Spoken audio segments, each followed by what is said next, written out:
Busch Gardens, Tampa Bay, my home park, and is home to 10 roller coasters. I've been wanting to make this countdown for a few years now because I wanted to wait for Iron Gwazi. We all knew Iron Gwazi would be #1, but I really wanted to wait for it to open so I can share my personal experience. And, well, we all know what happened. It got delayed for over 2 years, so I am now able to make this top 10 countdown. So in today's video, we're going to be counting down the top 10 coasters at Busch Gardens, Tampa Bay. I also want to give a quick honorable mention to 2 coasters that are now defunct but would have made the list if it was the top 12. First off, Gwazi, the original wooden roller coaster before the transformation of RMC Gwazi. It was a dueling GCI wooden roller coaster. Apparently in its early years it was really fun, but by the end of its service life it became brutally rough, so they had to close it down. Also, the other coaster is Python, the original coaster at the park, Busch Gardens' first ever roller coaster. It was the first ever coaster to go upside down in Florida twice. It was just your traditional aero corkscrew. But now let's get into the main top 10. But coming at the number 10 spot, we have Air Grover, the park's kiddie coaster. Manufactured by Zero in 2010, it's just a standard kiddie coaster, but I will say it is a pretty fun ride. You actually get to see a really nice view of Iron Gwazi. But overall, this is my first coaster at the park when I was a small kid, and really was one of my first coasters I ever got to ride. Overall, it's just a kiddie coaster, but a pretty fun one actually. Coming at the number 9 spot, we have Serpent, the park's wild mouse coaster. This is manufactured by Mock Rides, and let me be perfectly honest, this ride isn't really that good. It's honestly rough around the turns, even though it gives some amazing laterals. The ride is just rough, it's jerky, and I literally have no plans to ride this anytime soon. But I will say one of the redeeming factors is the trims do not hit in the first half, so you get some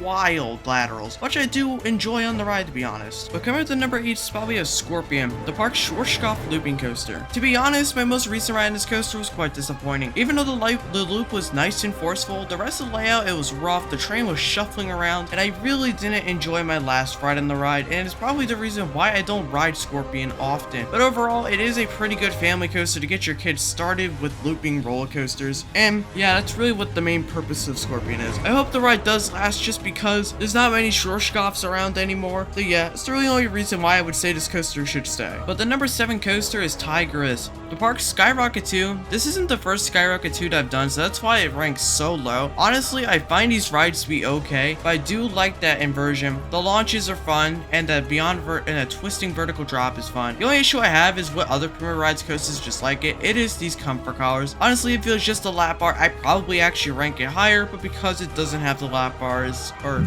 no comfort collars, it's not the greatest. But I could appreciate what the ride does. It is still a pretty fun ride, and overall, I would still ride it even when I go to the park. But coming at the number 6 spot is Cobra's Curse, the park's Mack Ride spinning coaster. This is probably their most unique roller coaster because this roller coaster starts off with an elevator lift hill and then has a forward sections, a backward sections, and then the spinning part. This ride is very unique and is actually a very fun coaster. Every time I ride it, I do enjoy it, but as I've been riding more coasters, I just find this ride a little bit more lame, but still it is a fantastic coaster and is by far the best themed coaster at the park. I really enjoy it, and I definitely recommend it to anybody who's getting to start roller coasters. But coming at the number 5 spot is Sheikra, the B&M dive coaster, and let me be perfectly honest, this top 5 this park has is amazing. Sheikra is by far the best dive coaster that I've ridden. It has a lot of great elements. I love the over-the-shoulder restraints it has because you can get a lot of room for good airtime. The 2 drops are amazing. The splashdown is really good. The ride after the splashdown used to have a nasty rattle where the whole train would vibrate, but since they've retracted that a few months ago, it is perfectly smooth. And overall, Sheikra is an amazing ride now. I absolutely love riding it. It's definitely like almost a must-do every time I go to the park. But coming at the number 4 spot is Cheetah Hunt, the park's Intamin Blitz coaster. Busch Gardens' only Intamin roller coaster is actually a really fun ride. Overall, this is actually a top 15 coaster for me, and I really do enjoy this ride. Cheetah Hunt has a lot of great airtime moments, love the storytelling, and it's really fast paced, and just I love the layout. The inversion is pretty nice and floaty, and overall, I really do enjoy this ride, and it's definitely just a pure fun coaster that I do enjoy riding anytime I go to the park. Coming at the number 3 spot is Kumba, the B&M sit-down looper.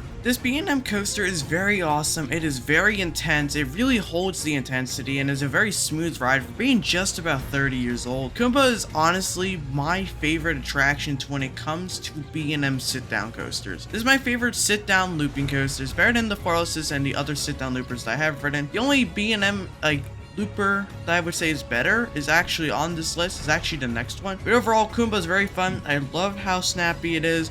The hell roll is awesome. The second half, especially with that helix, is beautiful. It is crazy. You can touch the grass in that final helix if you're on the right side of the train, and it's a beautiful ride to watch, and I love riding it. The loop through the lift hill structure is memorizing, and the corkscrews just are beautiful to take photos of. And overall, Kumba is an absolutely amazing attraction. But coming at the number 2 spot is Montu, the park's B&M inverted coaster. This is my all-time favorite inverted coaster, my favorite looping coaster by B&M. Overall, this is a pure fun ride. It has great intense moments, and if you're ever talking about Montu, you can never stop talking about the Batwing. It is probably the most single intense moment on a B&M roller coaster. You powerhouse through those 2 inversions, and when you're in that trench, it makes it feel more intense. You've almost up to 4 Gs, but the rest of the ride is absolutely amazing. The 0G roll's fun. I love how compact that corkscrew is with the whip in it, and I love the second vertical loop. Overall, Montu is great, and it got a nice refresh paint, and honestly, I think the ride's looking better than ever. But coming at the number 1 spot is the one and only Iron Gwazi.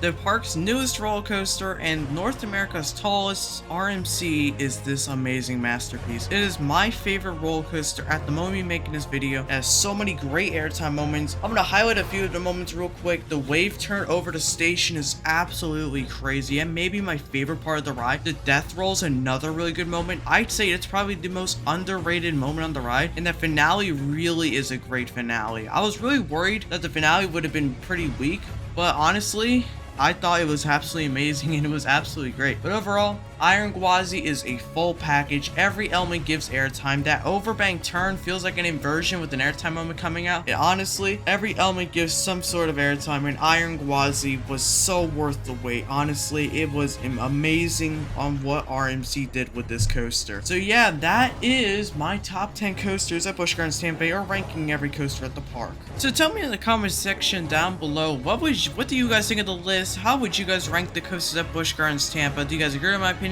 Tell me all those thoughts down below. If you guys aren't subscribed to the channel, make sure you guys subscribe for more content like this, more countdown reviews, free off-ride footage for you guys to use, and all that good stuff. I hope you guys enjoyed this video. I'll see you guys in the next video, and bye everyone.